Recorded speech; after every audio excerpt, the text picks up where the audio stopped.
Hello everyone, BPSC 67 mains का exam 3 महीने के अंदर आपको निकालना है।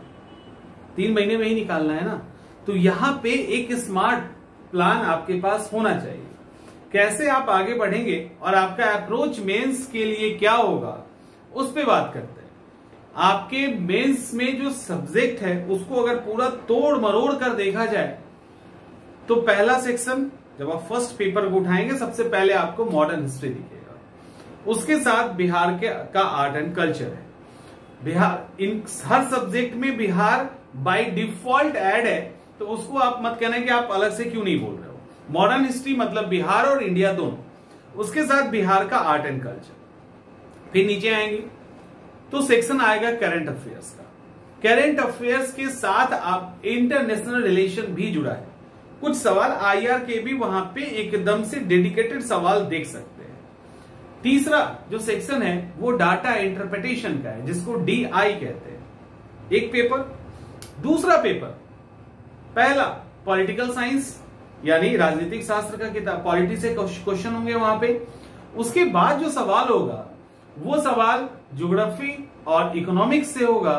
और तीसरा जो सेक्शन है वो साइंस एंड टेक का है। ये है हमारे पास ओवरऑल। अब सवाल उठता है कि फिर इसमें अप्रोच कैसे करें, क्योंकि आपको अभी जीएस को भी लेकर चलना है, पीटी वाला, मेंस के जीएस को भी करना है और ऑप्शनल पेपर को भी करना है। अभी इस वीडियो में हम लोग एकदम टिके रहेंगे मेंस के जीएस पर। तो मेंस के जीएस के अंदर जो सेक्शन निकल के आ रहा है उसमें सबसे पहले सबसे अधिक जो परेशान करता है वो है डाटा इंटरप्रिटेशन। तो डीआई के लिए आपका प्लान क्या होना चाहिए? डीआई के लिए आपका प्लान होना चाहिए हर रोज एक सवाल। आने वाले 1 महीने तक आप बिल्कुल बिना सोचे समझे हर रोज एक सवाल आप देख के पहले स्टार्टिंग में कीजिए, कहीं से पढ़ के कीजिए। हर रोज आपको एक सवाल करते चलना है। वो जो आप एक सवाल करते हुए चलेंगे ना, तो 10-15 दिन आते आते आप एक तरह से एकदम से स्मूथ हो जाएंगे और रिलैक्स हो जाएंगे। आपको लगेगा कि नहीं अब हम ये कर लिए, मेरा अब हो गया। समझ में आ रहा है? अब आपको ये फील नहीं हुआ कि अब हमसे नहीं होगा, आपको लग जाएगा कि अब मेरा हो गया। ठीक है, पहली बार। अब दूसरा क्या, तो जब डीआई, अब ये आपका एक सेक्शन हट गया, उससे कोई मतलब ही हमें नहीं है, बस उसको आपको करते जाना है। दूसरा सेक्शन करंट अफेयर्स का, उसको अभी थोड़े समय के लिए साइड कर दीजिए। थोड़े समय के लिए साइड कीजिए, लगभग 1 महीने के लिए आप उसको हटा दीजिए। 2 सेक्शन आपका हट गया। और इसमें एक जो आप नहीं कर रहे वो है करंट अफेयर्स का, लेकिन डीआई आपका हो रहा है। अब क्या होगा, अब आप फिर से आइए। अब आते हैं मॉडर्न हिस्ट्री के अंदर। तो मॉडर्न हिस्ट्री और आर्ट एंड कल्चर, तो आर्ट एंड कल्चर से सवाल रिपीट होता है। सवाल रिपीट यानी 1 साल के बाद या 2 साल के बाद ट्रेंड है, मौर्य पूछा तो पटना कलम पूछेगा, इस तरह का ट्रेंड है ना। तो जो ट्रेंड है वही फॉलो भी किया जाएगा आगे भी। तो उस ट्रेंड के अकॉर्डिंग क्वेश्चन आंसर आप आर्ट एंड कल्चर का कर लीजिए। आर्ट एंड कल्चर का कर लिए। अब जब आर्ट एंड कल्चर आपका हो गया तो उसके अंदर 3, 4, 5 हार्डली 10 सवाल करके उसको हटा देना है। मॉडर्न हिस्ट्री में मेजर एरिया कौन कौन सा है, जैसे फ्रीडम स्ट्रगल, इंडियन रेनेशन, भारतीय पुनर्जागरण, राष्ट्रीयता का विकास, नेहरू जी को उठा लेना है, रविन्द्रनाथ टैगोर और गांधी, इनमें से एक आ गया है तो 2 में से कोई एक ही आएगा। बिहार के अंदर जब जाएंगे तो बिहार के महिलाओं का क्या रोल था, बिहार के अंदर 1857 में क्या योगदान था, नेशनल मूवमेंट में बिहार का क्या योगदान था, या यहाँ के छात्रों ने, यहाँ के लोगों ने क्या रोल किया। 1942 में 1942 का जो आंदोलन था उसमें आजाद दस्ते का क्या रोल था। इस तरह से करके बिहार और जो नेशनल, जो नॉर्मल मॉडर्न हिस्ट्री है आपका कितना बनता है, हार्डली 30 to 40, 40 सवाल से ज्यादा नहीं बन रहा। 40 सवाल से ज्यादा बन ही नहीं रहा। उस 40 सवाल को आप हर रोज 2-2 सवाल करके निपटाएंगे ना, तो बहुत आसानी से समझते हुए 20 दिन में आप मॉडर्न हिस्ट्री को खत्म कर लेंगे बिना कोई प्रेशर लिए हुए। एक एक टॉपिक, क्योंकि पीटी में पढ़ लिया है, आपने फैक्ट पढ़ लिया, चीजों को कर लिया। अब मेंस के पॉइंट ऑफ व्यू से उसको लिखना सीखना है। इसके बाद बारी आएगी किसकी, ये 3 सेक्शन हो गया फर्स्ट पेपर का। अब दिक्कत होता है मेन सेकेंड पेपर में।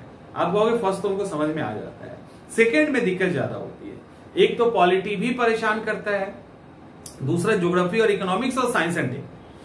लेकिन अगर आप ठीक से क्वेश्चन आंसर लिखना जानते हैं ना सही तरीके से, अगर क्वेश्चन आंसर सिर्फ लिखना जानते हो आप, तो बहुत इजीली आप एक सेकेंड पेपर में अच्छा स्कोर कर सकते हैं। सेकेंड पेपर में स्कोर करने के पहले अभी का जो सिचुएशन है, इस सिचुएशन में सेकेंड पेपर पे सेकेंड सेक्शन की बात करते हैं, बी सेक्शन की, वहां पे इकोनॉमिक्स भी है और ज्योग्राफी भी है। अभी क्या करो, ज्योग्राफी को निकाल बाहर कीजिए। ज्योग्राफी से हार्डली एक सवाल होता है, तो उसको पहले साइड कर दीजिए। अभी आप इकोनॉमिक्स पे काम कीजिए।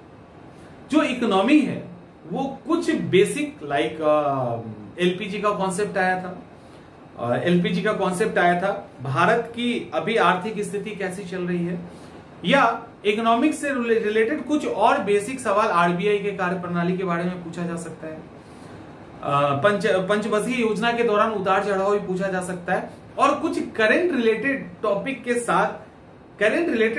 साथ कन्वेंशनल जोड़ के इकोनॉमिक्स के अंदर सवाल बन सकता है। तो इस तरह से आप एक एक करके 30 to 35 सवाल इकोनॉमिक्स का कर लेते हैं ना, तो वो आपका सेफ हो जाएगा। कुटीर उद्योग, लघु उद्योग का क्या इंपॉर्टेंस है, ट्रेड को हम कैसे बढ़ा सकते हैं, तो इस तरह के सवाल जो बेसिक सवाल होते हैं वहां से आपके सब क्वेश्चंस बनेंगे।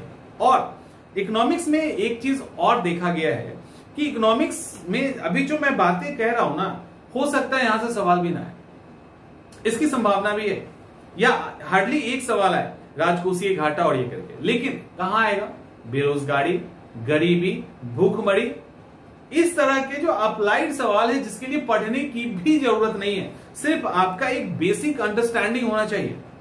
अगर बेसिक अंडरस्टैंडिंग है तो आप इस तरह के सवाल को बहुत आसानी से सॉल्व कर लेंगे। इसके बाद आप ज्योग्राफी को उठा लीजिएगा। अब ज्योग्राफी को लेके आइए। ज्योग्राफी में आपको क्या करना है, ज्योग्राफी में 15 to 20 मुश्किल से, आप उससे भी कम कर सकते हैं, 10 में भी ज्योग्राफी को आप समेट सकते हो। मॉनसून कर लीजिए, खनिज कर लीजिए, एनर्जी कर लीजिए, एक इंटरनल स्ट्रक्चर नहीं, कॉन्टिनेंटल ड्रिफ्ट थ्योरी कर लीजिए, प्लेट टेक्टोनिक्स कर लीजिए, हिमालय की उत्पत्ति कैसे हुई, भारत का फिजिकल डिवीजन, बिहार का फिजिकल डिवीजन, सॉइल, तब भी आप बहुत हद तक जो है ना कवर कर लेंगे ज्योग्राफी। मॉनसून उसमें शायद ऐड किया है कि नहीं, तो मॉनसून को भी ऐड कर लेंगे, ठीक है, आप उसको आराम से कवर कर लेंगे। अब बारी है science and tech. Science and tech डराता बहुत है ना, like nano technology, nuclear energy, satellite, launch vehicle, जो भी हमारे स्पेस की अभी लेटेस्ट गतिविधियां हैं वो, क्रायोजेनिक तकनीक, लेजर, नैनो तकनीक, ऐसी कई सारी अप्लाइड चीजें, ऑप्टिकल फाइबर। तो इन सब चीज पे आप क्या करो ना, 50-50 या 100 वर्ड का छोटा नोट तैयार कर लीजिए, क्योंकि बहुत तो बहुत 200 वर्ड का नोट तैयार कर लीजिए, इससे ज्यादा की जरूरत आपको पड़ेगी नहीं। कारण है इसका, अभी लगातार ये ट्रेंड देखा गया है साइंस एंड टेक के अंदर कि जो सवाल आ रहा है ना उसमें एक सेक्शन कॉन्सेप्ट का है और दूसरा अप्लाइड है। Smart city science and tech, पानी drinking water problem science and tech कैसे सुलझाएंगे, बाढ़ की समस्या साइंस एंड टेक कैसे सुलझाएंगे।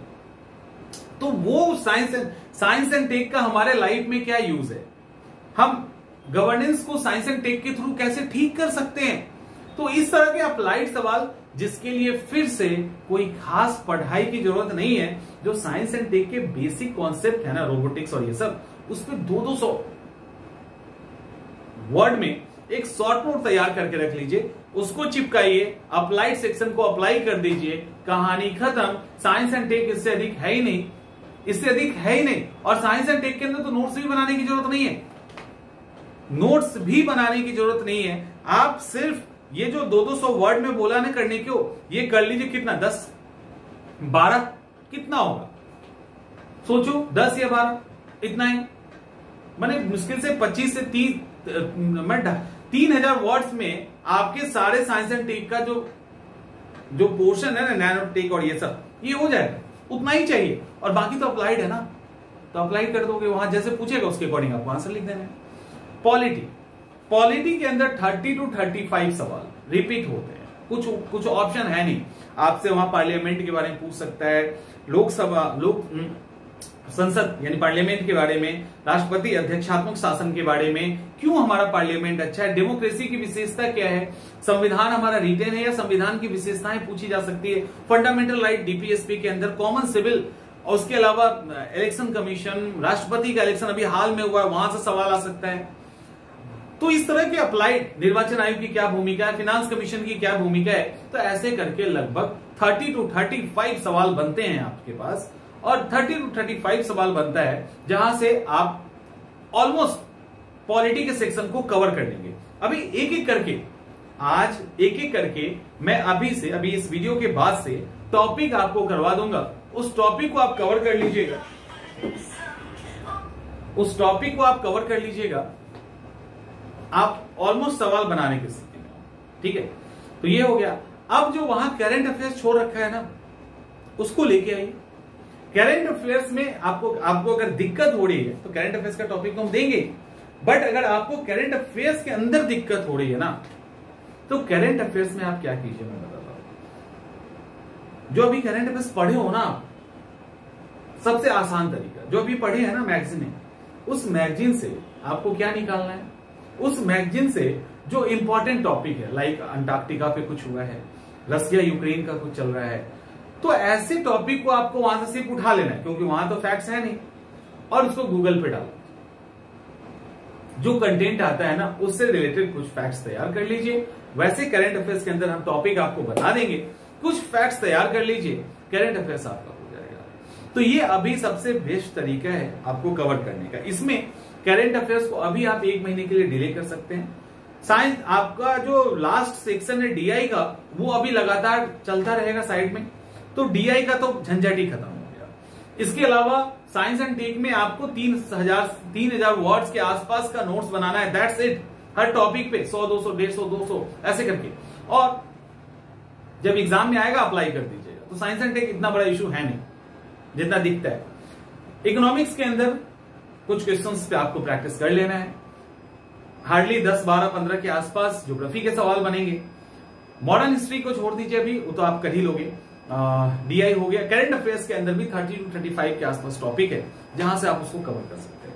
तो हम लोग उस पर अभी लगातार चर्चा करेंगे, और उम्मीद करते हैं कि इस तरह की जो स्ट्रैटेजी आप ना, इसी तरह की चीजों को ऑप्शनल में भी फॉलो कीजिएगा। बात वहां पर भी हम लोग करेंगे ऑप्शनल को लेकर, लेकिन अभी जीएस जो सबकी समस्या है, तो जीएस को इस तरह से कीजिए, ये चीजें ज्यादा इजी हो जाएगी। आंसर राइटिंग जरूर कीजिएगा एग्जाम के टाइम। मिलते हैं अगले वीडियो।